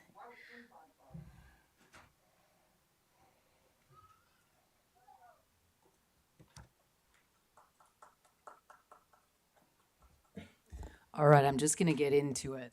According to the FBI, domestic terrorism includes ideologically driven crimes committed by individuals or groups that are intended to intimidate or coerce a civilian population or influence the conduct of a government. based on what I've experienced in the last 2 weeks, you all have been reckless and excessive in your violence against civilians with an unequivocal intent to intimidate us. When masked goons are abducting Angelinos, protesters are getting trampled by horses, as is noted, and illegally kettled without just cause. Wouldn't you say this sounds like domestic terrorism? Let's not forget Ruben Salazar, a New York Times columnist who was killed by a tear gas canister fired through an open door of a bar in 1970. Believe it or not, less lethal munitions actually make things worse. Tear gas is banned for use in warfare per the Geneva Protocol, but you don't seem to care about that.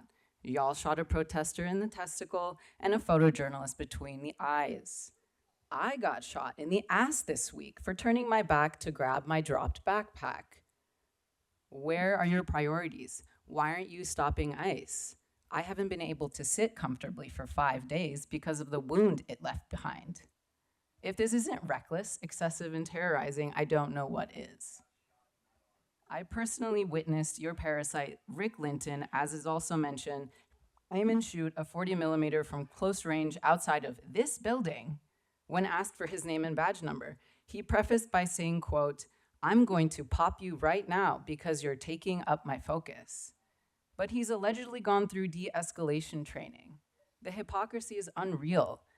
Truly, we don't feel safe around y'all. If you don't have the spine to stand up for what's right, and remember that you made an oath to protect and serve, words that are plastered on this wall, then turn in your badge and find a more useful job, because you continue to undermine the community's safety, any faith in law enforcement, and the criminal justice system. How have your actions this weekend given us any reason to trust you? Clearly, there are many of us that can see through your lies. Your brutality is forever scorched into our collective memory. The next speaker is Megan.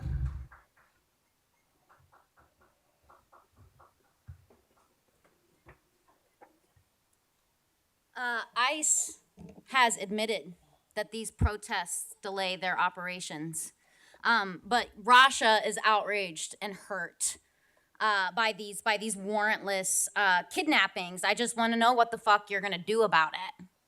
What are you actually gonna do about it? How the fuck can you come in here and praise LAPD, who's arresting and beating the people who are trying to do something about it? Unsurprising and yet still disgusting. Teresa Sanchez Gordon, quote, "We don't hurt peaceful protesters." You often sound like you don't know what the fuck you're talking about, but today was special. We've seen video after video of LAPD shooting people at close range with rubber bullets, as has been said time and time again, trampling people with horses and then beating them while they're already on the ground, shooting reporters, all of it on video. Notice that Earl Suthers is willing to make a judgment call about the protesters being unwarranted and violent, but not a word about his precious pigs, not until a thorough investigation can be made over a year from now. Not a word against ICE. Fathers ripped from their children and locked in a basement calling out for each other. Not a word about that. Children taken from their elementary school graduations. Not a word about that, Earl. Sons blocking the doors of ICE vans, telling their mothers that they love them. Not a word about that. There's people that don't even know where their people are. Taken by masked vigilantes and we don't know where they are. You, Rasha, at least admit what's happening is wrong, but it's honestly, you're the most disgusting one up there because you're also helping them do it. The only people keeping ICE from running rampant and completely unchecked through this city are the protesters.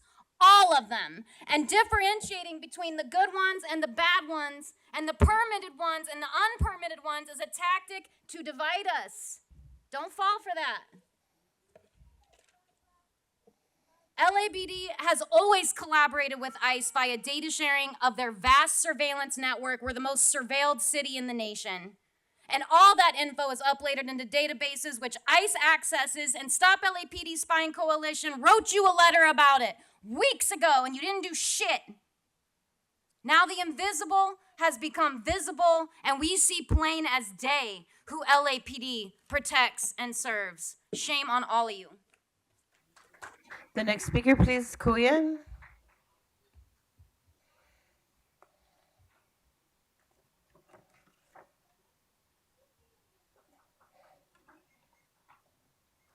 First off, Bida Calanche, I guess, lol. But so glad each of you up there are so excited to double down and remain up on that podium in defending your bloodthirsty piggies. Errol and Rasha in particular, a thank you for some of the most silly goose speeches I've heard from you yet. To be extremely clear, your piglets incited violence. Your piglets shot people point blank with rubber bullets in the head, groin, and chest. And the poor piggies who were caught in the middle, have you seen the videos? The gleam in their eyes, that isn't caught in the middle, that's excitement. Excitement to brutalize. That's joy in trampling, joy in shooting, joy in watching, joy in surveilling. Your piglets were armed to the teeth. And Jim, you're upset when the weapons like CS gas were blown back at you because you know how lethal, painful, and damaging it is to be hit with less lethals. You trampled people atop horses as the slave catchers you continue to reveal yourselves to be. And for months, you sat atop your little desk up there saying time and again that you do aid ICE. You don't aid ICE. You sometimes aid ICE. How is entirely unsurprising that on June 5th, when your pig cars lined an entire block because your pigs were aiding an ICE raid, this isn't your first, this isn't your last. You took hundreds of people across this city this weekend. Like Megan mentioned, you took kids, you took mothers, you took parents and fathers and brothers and sisters, and we exposed you for this months ago. And since we did, you've expanded your ability to hunt, track, and kill. You have pigs in the street aiding ICE. You have pigs watching the street aiding ICE, drawing the map for ICE, and you already knew that your automatic license plate readers have been used to facilitate deportations, and so, of course, again, you decided to expand them. 17 new cameras, nearly $250,000 so that LAPD can do a better job helping ICE deport more people. You're spending another $20K on a seesaw renovations, a community safety operations center, a real-time crime center, so that you can watch, track, and surveil more. You talked about a copious amount of time, all of you, about violent versus peaceful protesters. So why did you shoot rubber bullets at peaceful protesters? Why did you tear gas a baby? Why are you using ALPRs and real-time crime centers so that you can gather facial recognition data, tattoos, clothing of young kids and protesters, so that you can criminalize them, hunt them down, and hunt their families down on a new monitor, a new screen? Thank God you can watch in sparkling resolution as your foot soldiers fire bullet after bullet into a crowd of kids, and then you can find the faces of those kids and their families after the fact. CSOC and real-time crime centers are war rooms. Let me repeat myself. These past 2 weeks, you mounted a counterinsurgency against the people. LAPD treated last weekend like a military operation, but embarrassingly, you guys were too weak and scared that you had to call in the actual military. You spent over $9 million, plus the millions and millions you spent building out real-time crime centers and automatic license plate readers, and your piggies still were felled by some high schoolers with skateboards on top of a bridge, not because you didn't have enough resources. You have more than enough money, weapons, surveillance, and people power, but you lack the power of the actual people. You will always lack the power of the people. Fuck you. Hamid Khan, please.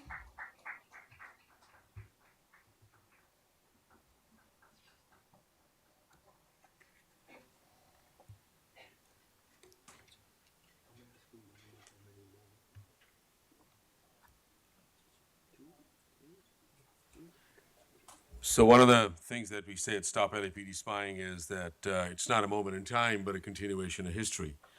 So as you can see, the performance has begun. The language around after-action report, the language around review, the language around assessment has begun. And that makes you wonder, which we have talked about it always, that what is the uselessness of this useless goddamn body? Because it's a rubber stamp pass-through body. It wasn't like 5 years ago, George Floyd, 2021, 3 independent assessments had to be made. Outside bodies coming in, doing their job, something that they're supposed to do, right? Let's even go backtrack, 2015, 2016. Outside independent bodies had to come in. Black Lives Matter, talking about the specter of murder of black people all over the city. Let's go further back, 2007, May Day, MacArthur Park. Outside independent body has to come and review the actions of the police. The fuck are these people doing here? Let's go back, 2000, the Rampart scandal. You know, the DOJ had to come in and say like, okay, what the fuck are you guys doing? They were gonna sue them as well. Let's go back, 1992. Rodney King riots. Where were these people? Where was the police commission? That has been around since 1926. Let's go even further back, 1965. Watts riots and Watts uprising. But what's also interesting, that the commissions were led by former CIA directors. McCone, Watts, right? Webster, 92, and on and on and on. So this is the function of this body. It's a pass-through body, and we have to understand and recognize that. But we only come here to expose and disrupt. Expose and disrupt and build that power to abolish this system. This is what we do. Jim McDonald's, every time somebody asks him about immigration enforcement, he goes back to 1979. Barragan is supposedly talking to some of the nonprofits who are deeply complicit in this thing. Somebody should ask him, does he know what a CSOC is? Does he know what CopLink is? Does he know what Crime Tracer is? Does he know what Peregrine Technology does? Does he know what Fusus One does? Does he know what Flock Safety does? Does he know what the role of Palantir has been? Does he know how vast the social media surveillance is? Does he know since 1979 how things have advanced and LAPD, and in that letter, Megan, that you said, that we have mapped out that this is a pipeline to deportation? Information sharing. They talk about personnel and resources while they staff the fusion center, where they are sitting right next to each other. Does Barragan know about the record management system and how the nodes are connected through Crime Tracer? Does Barragan know about the National Data Exchange that ICE uses and the NCIC and all those connections? So this is not even incompetency, this is the uselessness.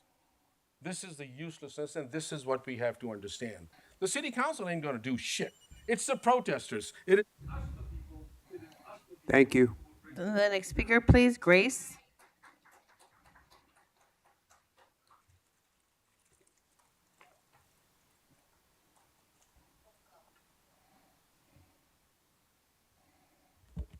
What's on today's agenda isn't about safety, it's about laundering power. It's a steady stream of private capital underwriting public surveillance, all passed off as neutral donations from the Los Angeles Police Foundation. But let's be clear, these are not gifts. They're investments in racialized control funneled through wealthy white homeowners and sanctioned by this commission.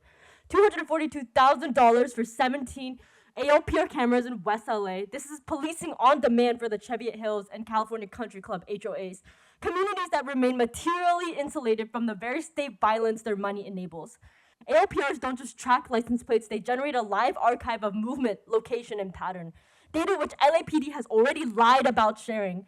You claim only 5 local agencies access it, but the truth is it flows to regional fusion centers and federal entities like ICE. So let's dispense with this sanctuary city theater. It's surveillance for the rich, displacement for the rest.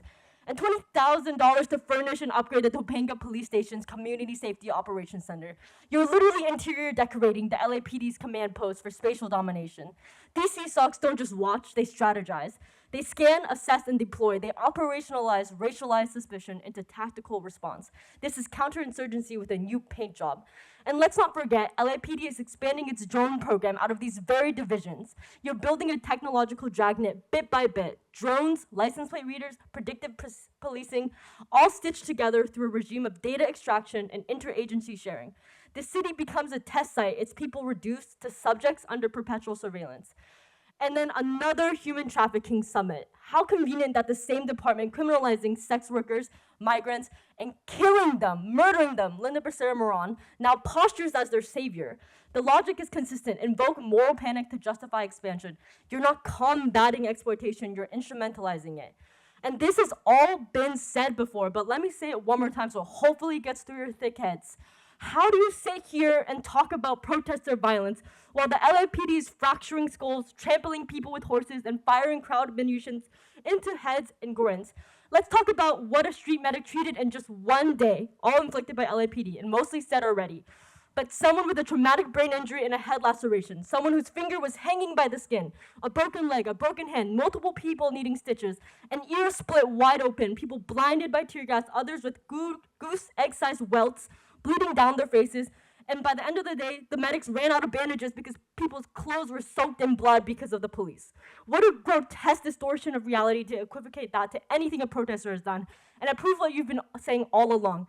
The state will always treat resistance as violence and state violence as peace, and you're lying to the public to cover up for a militarized force that maims and brutalizes with impunity.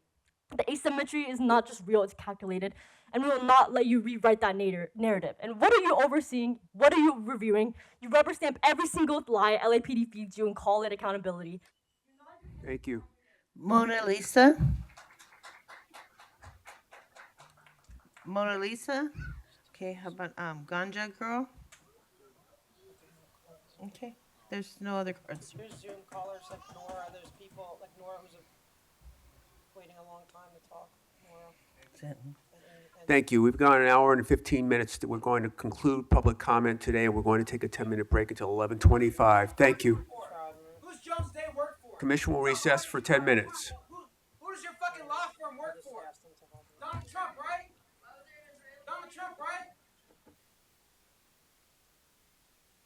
Meeting will resume. We'll now go on to agenda item number 4, consent agenda items. We have agenda items A through L. Let me clarify a couple of, one thing is that item L is going to be continued because we would have a commissioner who has to recuse herself and will not have a quorum for the vote. I have items A through L. I've noted that we're going to pull, for clarification or questions, B, H, and I. Are there any other items that the commissioners would like to pull? Vice President Shields? No, thank you. And Vice President Sanchez-Gordon? No, I don't. Thank you. So with that, I would move that we approve the recommendation for board action on items A through L, except B, H, and I, and L. Is there a second? I second. Moved and seconded. All in favor, say aye. Aye. Motion carries. Thank you. If we could now go on to item B, it is the department's report relative to a donation valued at $242,250 from Los Angeles Police Foundation for ALPR in West LA. And I have Commander Goddard. Oh, good to see you. Commander Goddard, anyone else? Solo. Okay. I believe Captain Rich Gabaldon is also on virtually for the actual donation. I'm here to answer any questions you may have regarding the technology. Okay, thank you. Vice President Shields, the floor is yours. Thank you. And we're familiar with the technology of automated license plate readers and how helpful they can be in solving crimes quickly. My question, particularly in light of the current climate, is what steps is the department taking to ensure that no ALPR data is being shared for immigration purposes? And there's been reports that LAPD has shared, information with the feds. Can we make sure we understand in what context that information has been shared? So the short answer is no, we do not share any data with any federal agencies, especially Information Customs Enforcement. But for the purpose of the committee, or excuse me, for the public, I'll kind of give you the explanation of why that is. So first of all, any department policy that we create has to follow the law. So SB 34, which went into act in 2016, regulates through the state of California the usage of ALPR for every single law enforcement agency in the state.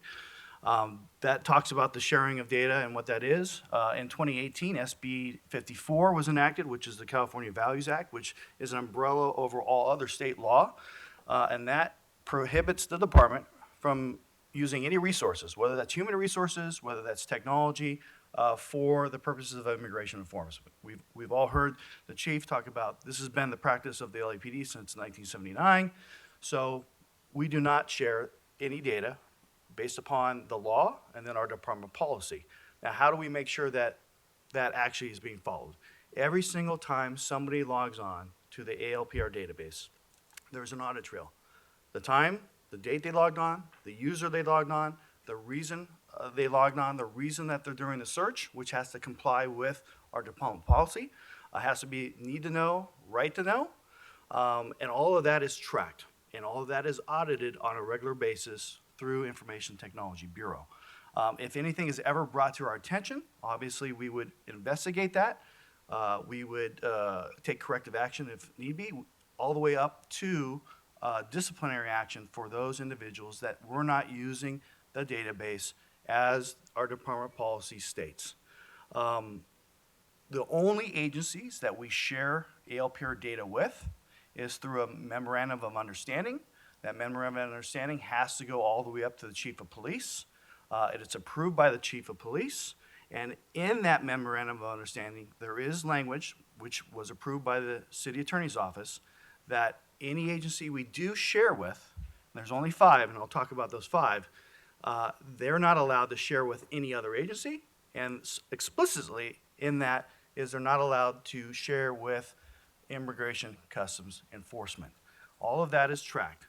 The 5 agencies, which I mentioned, are the only agencies that we have these memorandum of understandings currently with, is the City of Huntington Park Police Department, La Mesa Police Department, West Covina Police Department, Livermore Police Department, and the San Luis Obispo County Sheriff's Department. Those are the only 5 agencies right now that LAPD is sharing back and forth ALPR data.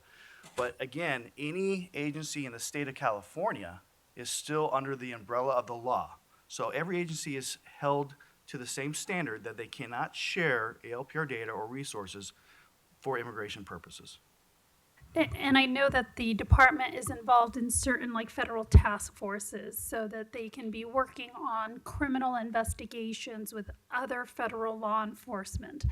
If there is a query done, maybe at the request of one of those federal partners, would that have been done in connection with a criminal investigation as opposed to civil immigration enforcement?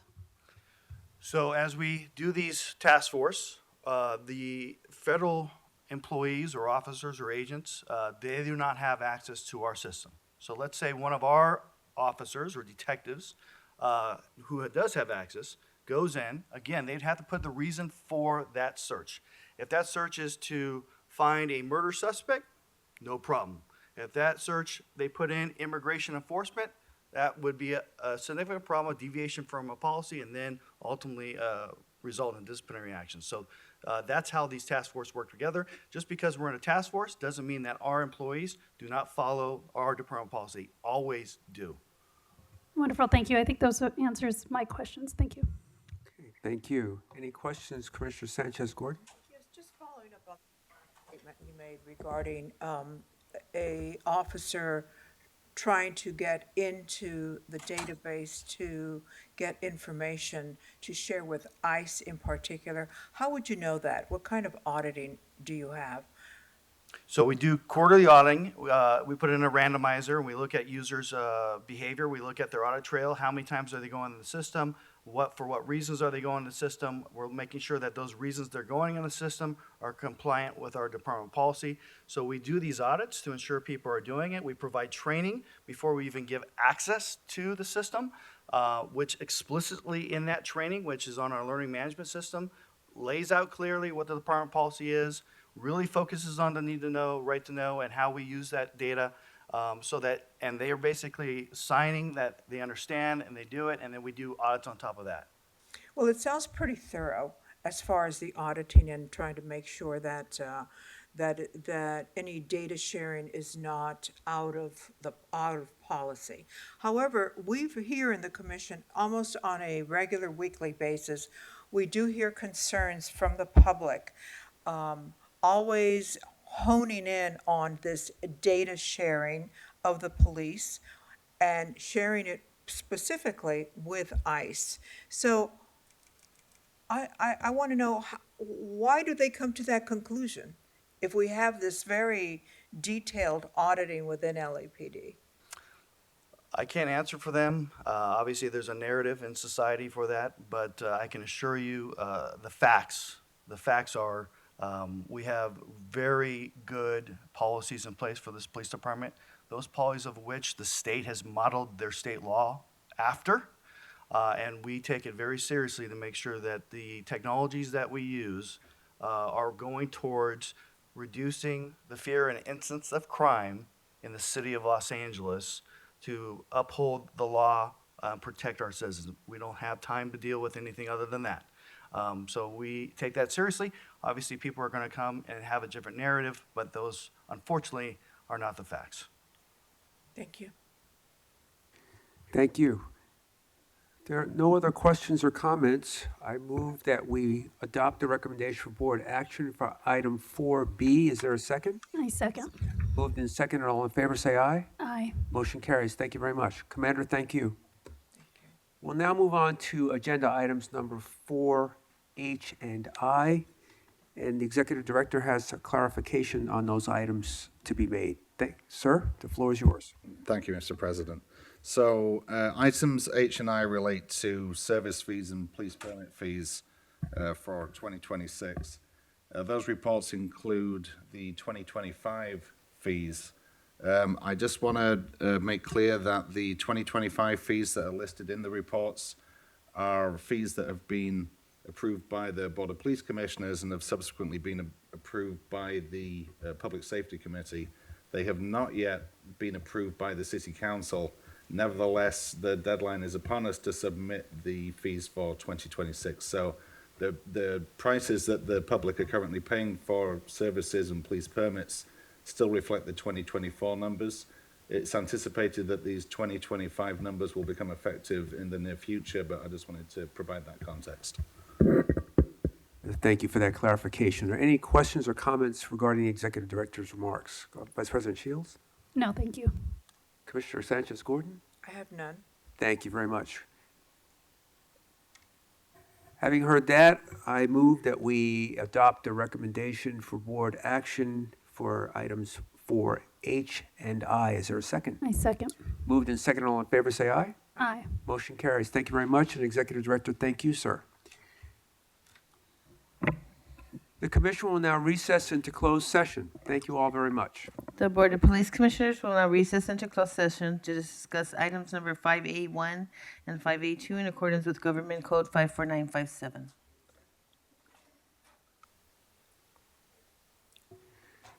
The commission has completed closed session. We'll have a readout by Executive Director Sibley. Mr. Sibley, the floor is yours.